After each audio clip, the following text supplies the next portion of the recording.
ఇంతకుముందు గతంలో 10 సంవత్సరాలు శాసనసభ్యుడిగా ఉంటే అతని భాష కానీ అతని ప్రవర్తన కానీ బ్రహ్మలింగయ్య చెరువుని రిజర్వాయర్ చేద్దామని నాడు తెలుగుదేశం ప్రభుత్వం అనుకుని నిధులు కేటాయిస్తే కాంట్రాక్టర్ డబ్బులు డ్రా చేసుకుంటే మట్టమ్ముకున్న పరిస్థితి గన్నవరంలో ప్రతి సందులో గొంతులో ఉన్న ప్రతి గన్నవరం ప్రజలందరికీ తెలుసు. అలాగే ల్యాండ్ గ్రాబింగ్స్ కానీ మట్టి కానీ నకిలీ ఇళ్ల పట్టాలు 2019లో పోటీ చేసినప్పుడు ఇచ్చిన పరిస్థితి కానీ ఆ నకిలీ ఇళ్ల పట్టాలు డిస్ట్రిబ్యూషన్ గవర్నమెంట్ ఆఫీస్ చేయాల్సింది అతని మనుషులు పంచిన విధానం కానీ ఇలా ఎన్ని మాట్లాడినా ఆఖరికి సభ్య సమాజం తలదించుకునే భాష విషయంలో కానీ ఆఖరికి జగన్మోహన్ రెడ్డి గారికి ఎలాంటి వాళ్ళు నచ్చుతారని తీసుకున్నాడో ఆ రోజు చంద్రబాబు నాయుడు గారు ప్రధాన ప్రతిపక్ష హోదా పోగొడదామని తీసుకుని ఇవాళ ప్రతిపక్ష హోదా ప్రజల చేత తిరస్కరించబడి జగన్మోహన్ రెడ్డి గారు ఇలాంటి పనులు చేస్తూ ఉండేవాళ్ళు ఇష్టమై ఆయన తీసుకుని నేను జగన్మోహన్ రెడ్డిని అధికారంలో తీసుకోవడానికి నేను పోటీ చేసి నేను ఏ రోజు భాష తోనాలి ఆ రోజు జగన్మోహన్ రెడ్డి గారు కూడా ఎట్టి పరిస్థితుల్లో అతన్ని ఓడించాలి అతని దుర్మార్గాలకి అంతం పలకాలని చెప్పి తనకి వ్యక్తిగతంగా అతని మీద ఉన్నట్టుగా నన్ను పెనలూరు నియోజకవర్గం అయితే నాకు ఆ సీట్ ఇస్తానని గన్నవరంలో నన్ను బతిమలాడిని పోటీకి చేయించిన పరిస్థితి వాస్తవం కాదా? ఆ తర్వాత పరిణామాల్లో చంద్రబాబు గారి హోదా పోగొడతాకు తీసుకోవాల్సి వస్తుందని రాజీ పడమంటే నేను రాజీ పడనని చెప్పాను. నా క్యారెక్టర్ ముఖ్యమని చెప్పా. జగన్మోహన్ రెడ్డి గారు ఇట్లాంటివి ప్రోత్సహించడం వల్ల అలాగే ఆఖరికి దుట్టా రామచంద్ర గారు 2014లో వైసీపీ అభ్యర్థిగా పోటీ చేస్తే నేను 2019లో వైసీపీ అభ్యర్థిగా పోటీ చేస్తే మా ఇద్దరిని తోలనాడితే డాక్టర్ రామచంద్ర గారికి కానీ నాకు కానీ తెలుగు భాషలో బూతులు ఉంటాయనేది అందరికీ తెలుసు. కానీ మేమిద్దరం ఎప్పుడు భాష వాళ్ళం. మా ఇద్దరి మీద ఎవరైతే డాక్టర్ దుట్టా రామచంద్ర గారు కానీ జగన్మోహన్ రెడ్డి గారు కానీ జగన్మోహన్ రెడ్డి గారు కాదు నేను కానీ పోటీ చేసినప్పుడు మా మీద ఇతను పార్టీ మారి ఈ దందాలు చేయడానికి నకిలీ ఏర్పాటాలు కేసులుకి అలాగే మట్టి దాని మీద ఎంక్వైరీ చేస్తాను జగన్మోహన్ రెడ్డి ఆ రోజు బ్రహ్మలింగయ్య చెరువు సాక్షిగా ముఖ్యమంత్రి గారు కోతవేడు దూరంలో ఇక్కడ అప్పుడు చంద్రబాబు గారికి సవాలు చేసిన మాట వాస్తవం కదా? మీ ఇంటి దగ్గరలో ఇంత మట్టి దోపిడీ జరుగుతుంటే మీరేం చేశారని అడిగిన మనిషి తర్వాత ఎంక్వైరీ చేయకుండా అతను పార్టీలో తీసుకున్న పరిస్థితి. డాక్టర్ దుట్టా గారి మీద అనుచిత వ్యాఖ్యలు చేసినా నా మీద చేసినా గన్నవరంలో 4,000 మంది వైసీపీ కార్యకర్తల మీద కేసులు పెట్టించినా అన్నీ గాలి కుదిరి జగన్మోహన్ రెడ్డి తీసుకుని ఆ పాపం ఊరికే పోతుందని అడుగుతున్నా. నువ్వు ఏ విచారణ చేయని పరిస్థితి. నువ్వు నన్ను పోటీ చేయించేటప్పుడు మీరు చెప్పిన మాటలేంటి ఈ పార్టీలో మనం ఉండలేమని చెప్పి ఈ అవమానాలు మనం మొయ్యలేమని చెప్పి నేను పార్టీ మారా. కానీ అతను పార్టీ మార్చేటప్పుడు చంద్రబాబు గారు హోదా తీసేద్దామనే ఉద్దేశంతోనో రౌడీలంటే ఇష్టంతోనో మరి ఎందుకు చేర్చుకున్నాడో జగన్మోహన్ రెడ్డి సమాధానం చెప్పాల్సిన అవసరం ఉంది. అలాగే అక్రమ లేఅవుట్లో కామన్ సైట్లు అన్నీ వేసిన పరిస్థితి గన్నవరంలో కామన్ సైట్లు మొత్తం మిస్ అన్యాక్రాంతమైన పరిస్థితి. విజయవాడ రూరల్ మండలం టౌన్ కానుకుని మేము కార్పొరేషన్లో లేకుండా రూరల్ మండలంగా ఉన్న 9 గ్రామాల్లో ఒక్క లేఅవుట్లో కూడా కామన్ సైట్ వాడుకోలేని లేని పరిస్థితి. అలాగే అన్నీ కబ్జాలు చేసిన పరిస్థితి. అలాగే బ్రహ్మలింగ చెరువు చెప్పేందాక అలాగే పోలవరం గట్ల మీద మట్టిని తీసిన పాపం ఇది శాపంలో వెంటాడుతుందని నేను పలుమార్లు చెప్పా. పోలవరం మట్టిని తీయటం వల్లే అంబాపురంకి మొన్న బుడమేరు పొంగినప్పుడు వాటర్ వచ్చిన పరిస్థితి. అలాగే ఎయిర్పోర్ట్ భూముల్లో అవినీతి జరిగిన పరిస్థితి. ఎయిర్పోర్ట్ పక్కన జరిగిన కాలనీల్లో లేఅవుట్లో రోడ్డులు రిజిస్ట్రేషన్ చేసిన పరిస్థితి. తోట వెంకయ్య అనే డాక్యుమెంట్ రైటర్ అడ్డం పెట్టుకుని అతను వైసీపీ నాయకుడు పెట్టిన పరిస్థితి. పుంకాలుగా ఎంతోమంది ప్రజలు వచ్చి గ్రీవియన్స్ ఇచ్చే పరిస్థితి. ఇంకా ఎన్నో వస్తాయో తెలియని పరిస్థితి.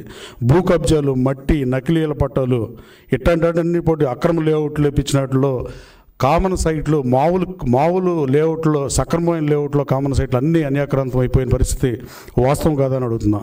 10 ఏళ్లుగా పనిచేసిన ఎంఆర్ఓలుగా పనిచేసిన వాళ్ళ మీద ప్రభుత్వం విచారణ చేయాల్సిందిగా కోరతా. ప్రభుత్వాన్ని ముఖ్యమంత్రి గారిని కోరతా. ఆ రోజున 5 సంవత్సరాలు మాధురి అనేవాడు కానీ గత 5 సంవత్సరాలు అతను నాగభూషణం కాదు పాత ఎంఆర్ఓ నరసింహారావు కానీ వీళ్ళిద్దరూ ట్యాంపర్ చేయని రికార్డులు లేవు. 22A భూములు పెట్టిన పరిస్థితి. రెవెన్యూ సదస్సును ప్రభుత్వం నిర్వహిస్తుందంటే దాంట్లో అత్యధిక భాగం గన్నవరంలో ఉన్న పరిస్థితి. అన్ని రికార్డులు మార్చిన పరిస్థితి. గవర్నమెంట్ ఆస్తులు కాజేసిన పరిస్థితి. మట్టి తవ్విన పరిస్థితి. చెరువులు అయితే ఎంత లోతు తవ్వారో తెరవని పరిస్థితి. ఇలా అన్ని అక్రమాలు దందాలు చేసి గన్నవరం ప్రజల్ని కించపరచడం కాదని అడుగుతుంది. ఇవాళ గన్నవరం ప్రజల్ని గతంలో భాష మీద పొట్టు లేకుండా ఏది పడితే అది మాట్లాడి గన్నవరం ప్రజల విలువను దిగజార్చిన పరిస్థితి. ఇవాళ గన్నవరంలో నేను చెప్పే ఎన్నికల ముందు నేను ఎవరి మీద ఒక కేసు కూడా పెట్టనని మీరు మీడియా సోదరులను కూడా అడుగుతున్నా. గత 10 సంవత్సరాలు ఎన్ని కేసులు నమోదైనాయి, నేను శాసనసభ్యుడానికి ఎన్ని నమోదైనా మీరు పరిశీలిస్తే పట్టుమని 100 కూడా, నేను ఒక్కటంటే ఒక్కటి కూడా ఈవెన్ వైసీపీ కార్యకర్త మీద కూడా నేను కేసు పెట్టలే ఇప్పటివరకు ఈ 8-9 మాసాల్లో. కానీ ఎటువంటి పావు దాని పిల్లల్ని తిన్నట్టుగా తెలుగుదేశం పార్టీలో అతని కోసం పనిచేసిన వాళ్ళ మీద అక్రమ కేసులు పెట్టిన పరిస్థితి వాస్తవం కాదా? గోడవ నరసయ్య గారి ఇంటి మీద దాడి చేసిన వాస్తవం కాదా? కాసనేరు రంగబాబు కాళ్ళేరు కొట్టిన మాట వాస్తవం కాదా? ఇలా చెప్పుకుంటే ఒక గంట సేపు పడతాయి. భూ కబ్జాలు కానీ, దందాలు కానీ, రౌడీయిజం కానీ, ఇలాంటి పరిస్థితులు గన్నవరంలో నెలకొనడం చాలా బాధాకరం. అలాగే వీటికి తోడు గన్నవరం సెంటర్లో కూడా, గన్నవరం అంటే మీ మీడియాలో కూడా గన్నవరం ఒక చిన్న బోర్డు చూపెడతారు. అట్లాంటి స్థితిలో గన్నవరం నెట్టాడు. మంచి సిగ్నల్ సిస్టమ్ లేదు గన్నవరంలో. అలాగే మహాత్మా గాంధీ స్టాచ్యూ బాగోపోయిన పరిస్థితి, రామారావు స్టాచ్యూ కూడా బాగోని పరిస్థితి. ఈ 2 విగ్రహాలను బ్రాంజ్ విగ్రహాలు ఆర్డర్ చేశా. రాబోయే కాలంలో గన్నవరం సెంటర్ అంటే దాన్ని చూపించాల్సిందిగా మిమ్మల్ని కోరుతున్నా. గన్నవరానికి గత వైపును తీసుకురావాల్సిన అవసరం ఎంతైనా ఉంది. గత 10 సంవత్సరాలుగా గన్నవరం ప్రజలు ఈ రౌడీయిజానికి, గన్నవరం ప్రజలు ఆస్తులు, ప్రజల ధనమాన ప్రాణాలు రక్షించాల్సిన ప్రజాప్రభుత్వాల్లో చీడపురుగులాగా పనిచేస్తే, నాయకుడు మంచాడైతే సమాజానికి మంచి జరుగుతుంది. తన అభ్యున్నతి కోసం పనిచేసి అక్రమంగా మట్టి దవ్వి భూదందాలు చేసి ఇన్ని చేసి ఇంకా ఎన్ని బయటకు వస్తాయో తెలియని పరిస్థితి. 10 ఏళ్ళు పనిచేసిన ఎంఆర్ఓల మీద విచారణ చేస్తే 100 కోట్ల రూపాయల ఆస్తులు మాధురి గారి దగ్గర కానీ, నరసింహరావు గారి దగ్గర కానీ ఉంటాయి అనడంలో ఏమాత్రం సందేహం లేదు. అన్ని రికార్డులు ట్యాంపర్ చేశారు. అన్ని ప్రభుత్వ భూముల్ని సొంత భూములుగా మార్చి అమ్మిన పరిస్థితి.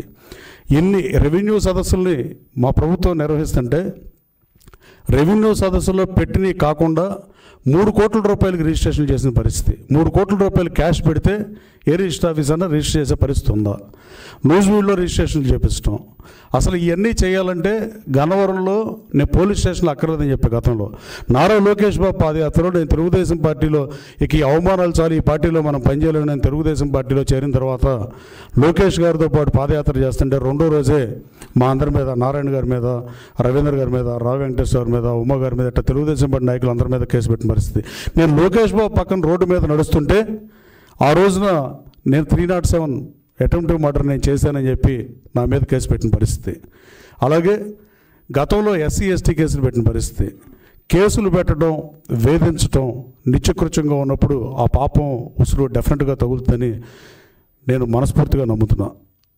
అలాగే ఎవరి మీదైనా క్రిమినల్ కేసు పెట్టి గన్నవరం ప్రతినిధిని గన్నవరం ప్రజల ఆత్మగౌరవాన్ని మంటగలిపి, అలాగే ఇందా చెప్పినట్టుగా ఎవరైతే తన కోసం పనిచేశారో, ఆఖరికి నేనైతే 2019లో రిగ్గింగ్ చేసిన నా ఓటమికి పనిచేసి రిగ్గింగ్ చేసిన వాళ్ళు కూడా నేను వాళ్ళతో కలిసి పనిచేసే పరిస్థితి.